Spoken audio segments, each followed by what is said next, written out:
Nestle India, well, that's the top index gainer in today's loser in today's trading session after the quarter four volumes decline.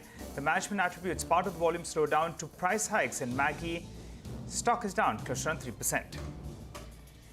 From the broader markets, we have Ipca Labs, which is in focus. It takes a big hit post the conference call. Q3 EBITDA and profit missed street estimates. Macquarie lowers their FY23 EPS estimates by 25%.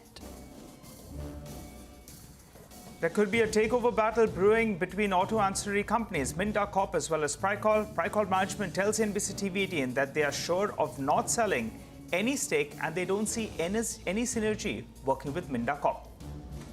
Vodafone Idea loses 24.71 lakh subscribers in the month of December, making it the 21st month of subscriber loss cumulatively. The company has lost 2.4 crore subscribers just in the past 1 year.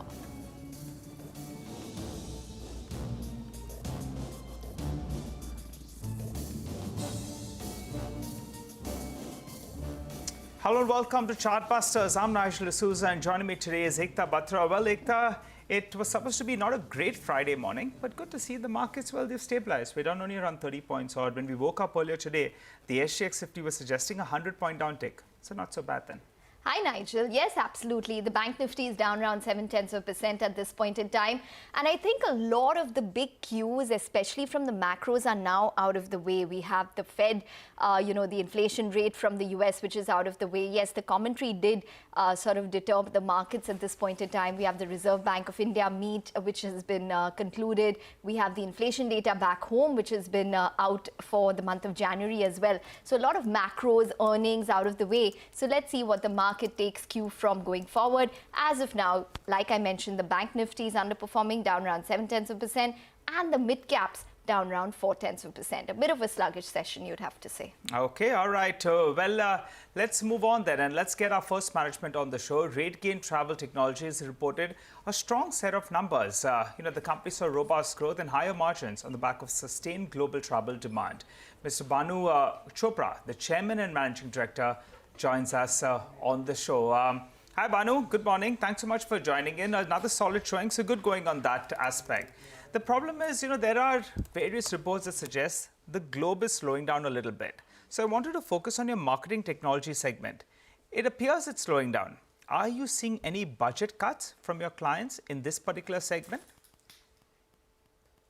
Yeah, hi, good morning. So first off, in terms of the macro conditions when it comes to travel, we're actually, to the contrary, seeing no slowdown. In fact, if you look at the industry reports, travel's been called the mega trend. And if you look at sort of the opening up of the travel industry, first it was all around domestic tourism. And now, given all the flights and they're coming back to full capacity, we're seeing a huge advent of international travel. In fact, what the industry reports are suggesting is it's going to be almost a 50% jump when it comes to cross-border tourism as well. So at a macro level, and even if you actually look at our recent quarter numbers, in terms of deal wins, it was the best quarter ever for us because we recorded new bookings of almost 49 crores, which was 22% over last year's quarter, similar quarter, which was the best quarter then.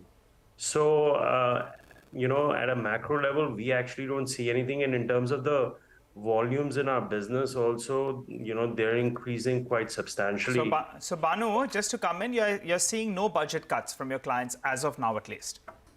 Yeah, like I said, what has happened is as a result of the, some paradigm shifts that happened as a result of the pandemic, there's an increased digitization, there were labor shortages. So we are seeing increased use of technology and digitization. So as a result of which, we are continuing to see some very, very robust demand and growth in the business. Okay.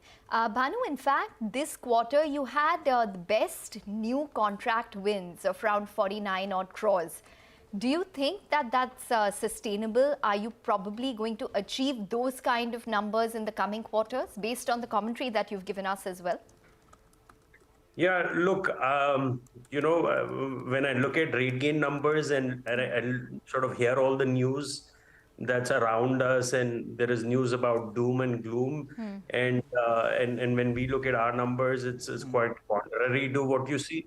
Okay. So I want to just say that, look, when you hear so many things around you, then you are tend to be more sort of cautiously optimistic. But in terms of our engagement with our customers, and also on the back of our recent acquisition, how things are turning out, it looks very, very promising to us. But given the overall macro mood around recession, interest rates, etc., I would just be cautiously optimistic, and hope I can come back with the same level of excitement and enthusiasm, every quarter on your channel.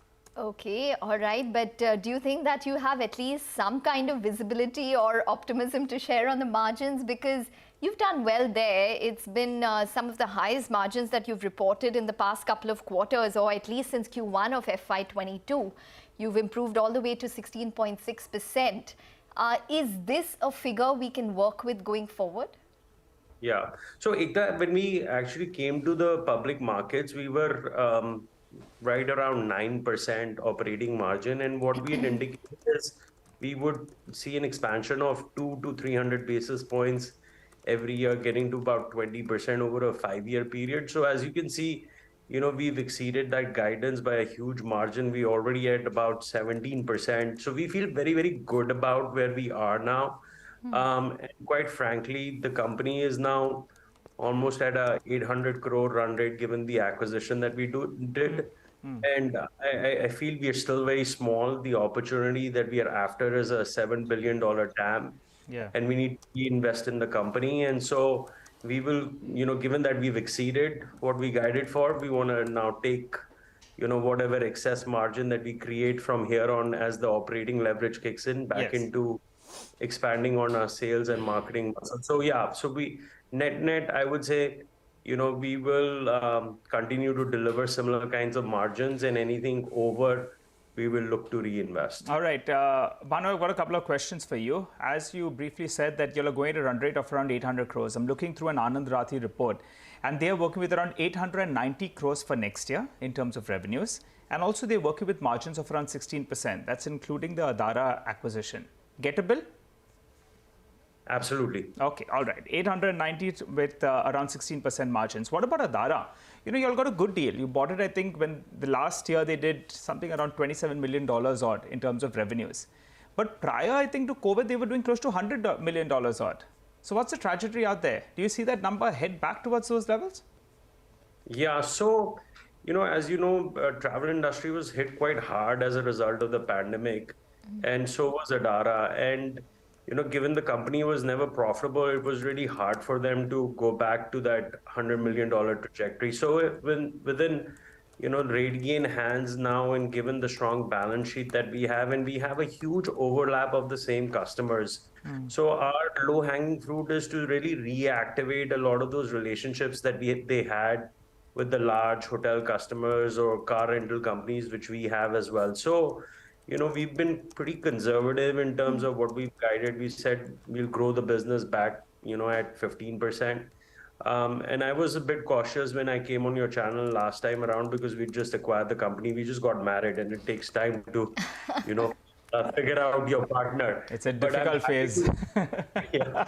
So the honeymoon period is actually, is looking quite good to us, and hopefully it will continue. So I'm happy to report it's all good. There are no negative surprises. So I'm hoping, as we sort of continue down the road of integration and we learn more, they'll continue to be positive. So we net again, I think we are on target to what we guided. We said we will break even this quarter, and we will guide for 15% growth and 15% EBITDA. So it looks very, very doable.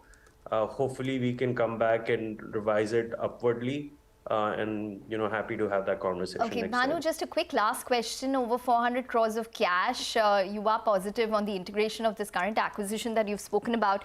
But anything which we can expect in terms of inorganic initiatives?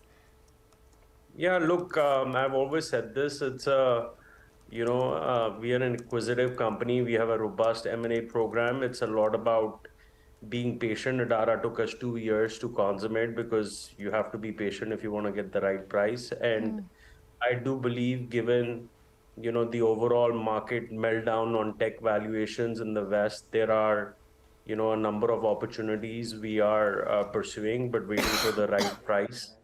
And I'm quite hopeful that we'll continue to see M&A activity, and that's very much part of our growth strategy as well. So yeah, so I'm hoping something will materialize, this as well. All right, Manu, good chatting with you. I like the way you put it with regard to the initial part of marriage. The good part for RateGain is you can get married numerous times because you are in numerous M&As. For us, I guess, it's it's just one. But thanks so much for joining in. You're sounding optimistic about the future. We look forward to chatting up with you in the coming months as well. For the timing, though, let's shift focus to our special segment where we get you a few ideas for profit from Money Control Pro. Madhuchanda De of moneycontrol.com joins us to talk about a stock that she's tracking closely. Madhu? The stock of Axis Bank has underperformed both the Nifty and the Bank Nifty in the recent past. The bank, however, has been showing improvement in its financial performance quarter over quarter. It reported a very good third quarter, wherein headline performance was aided by growth in advances, lifetime high interest margin, pickup in fees, treasury gains, and moderation in cost that helped it to negate the impact of a tad higher prudent provisioning. The strong overall asset quality left no room for complaint. The bank has achieved return on assets and return on equity of 1.9% and 19.3% respectively, and the strong fundamentals and favorable macro could pave the way for expansion in return on assets in the quarters ahead. Deposit attrition, while part of a larger systemic issue, warrants focus. However, with steady execution, we see the bank closing the valuation gap with larger peers. Okay, all right, time to take a short break. But on the other side, we have a couple of other managements lined up. We will be talking to the management of Neogen Chemicals on their Q3 performance. Stay tuned.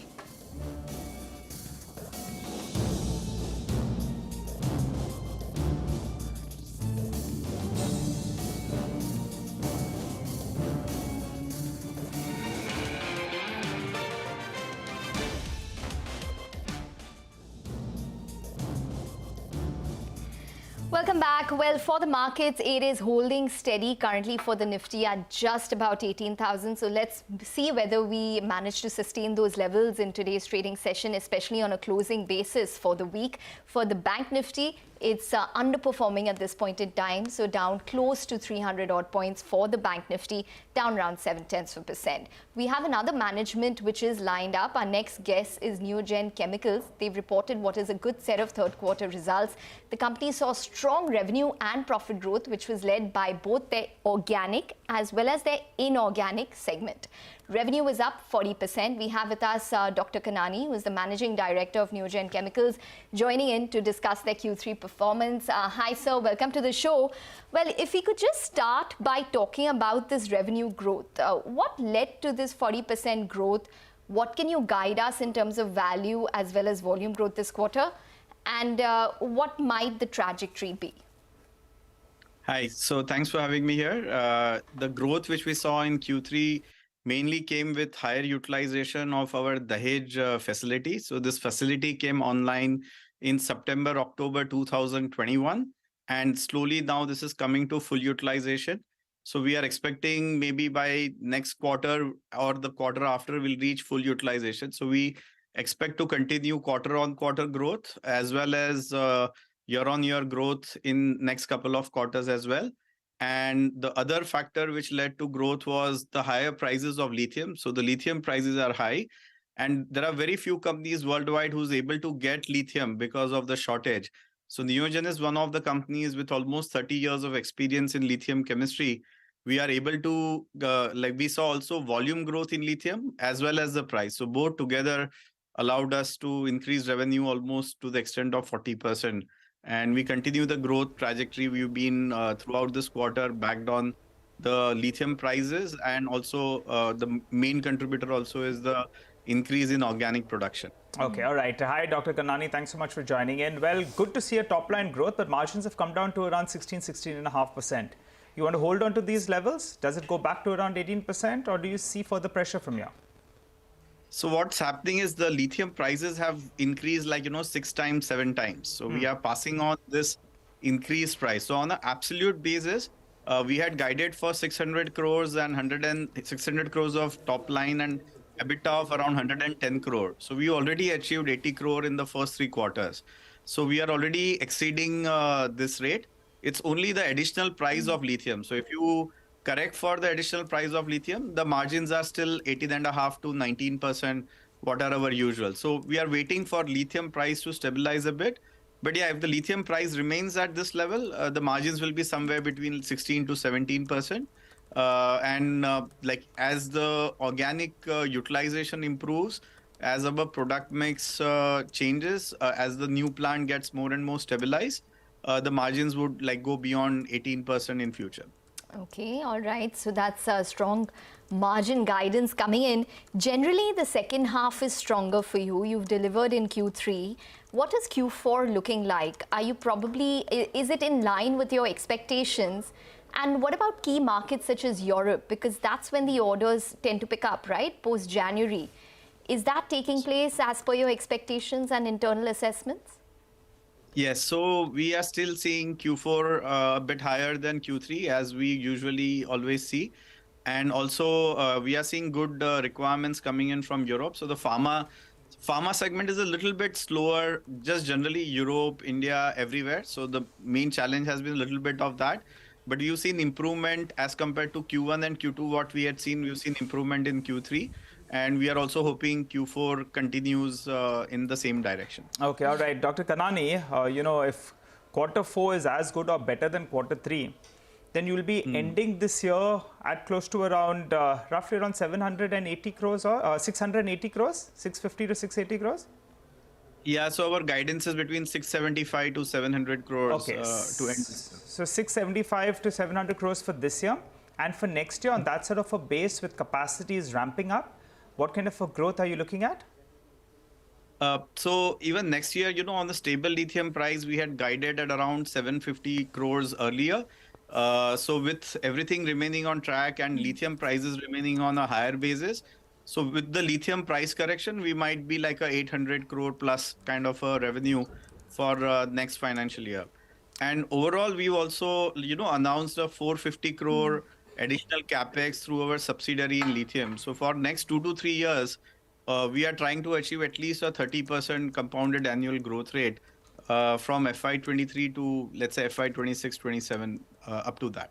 Okay, that's exactly what I just wanted to ask you about, because you have an FY26-27 guidance of around 2,000 to 2,250 crores in terms of revenue. Tell us what is the key segment that is going to drive the growth to revenues of that level, one, and two, this capex of around 450 crores. You're managing to, or you want to execute this capex with your debt to equity being maintained at current levels. So tell us, how exactly is this capex going to be funded? Sure. So I think our regular business of pharma and agro is constantly growing. We are launching new advanced intermediates. Our CSM business is also growing, which we work with the innovators on a contract manufacturing basis, not only in pharma agro, but we also added now flavors, fragrance, and specialty or electronic chemical segments. So I think that business will continue to grow at 15, 20, 25% in that range for the next 2 to 3 years. But what is making a bigger difference is the lithium battery material. So we are expecting, based on projections from most of the customers in India, that somewhere in 2024, the lithium cell production, the trial production should start. And 2025 and 26, we will see a big ramp up in lithium cell production in India. Okay. So basically, Neogen has been working on this for last 3 years. Our pilot facilities or the trial facilities are coming online already this year. So this 450 crore is basically geared towards meeting India's, rapid ramp up in, let's say, 2025 and 2026. Okay. So this is the, All right, Dr. Kanani, very quickly before we let you go, out of this 450 crores, how do you fund it? Point number one. What is the asset turn? Point number two on this 450 you're putting out, how much comes in terms of revenues? And point number three, when does this get commissioned? Very quickly. So it's going to get commissioned in phases, and we are looking at the revenue potential from this. We are already guided between 1,000 to 1,200 crores. So the asset turn will be around 2.5, which is similar to what we have. And in terms of funding, we already had raised 225 crores. So we have some of the cash which we've kept it aside as investment. So partly it is going to come from that, and partly is going to come from debt. So currently our asset debt equity is below like 1. But during next 2-3 years, as this cash gets deployed, I mean, our estimate and projection show will be maximum at around between 1 and 1.25 without raising any fresh equity. Okay, all right, Dr. Kanani, we're going to leave it on that note. Thanks very much for joining in and talking to us. So that's Neogen Chemicals. Strong guidance for this year as well as going into FY26 and 27. They do have capex of around 450 crores, which is coming up. Not to mention that they do expect the margins to probably move towards the 18% mark. Time for a short break. More stocks on the other side.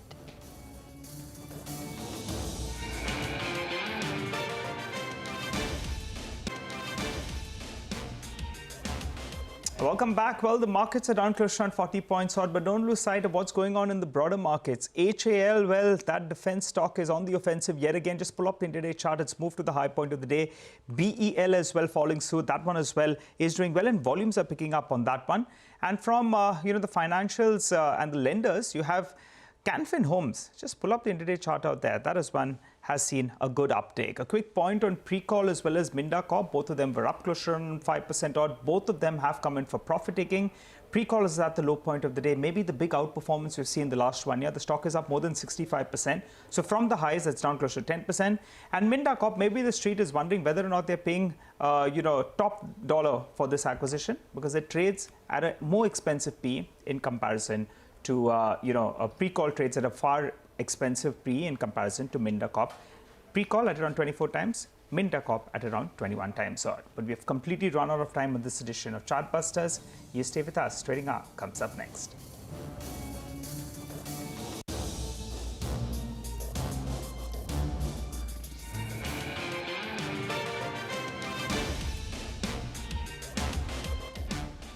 Brought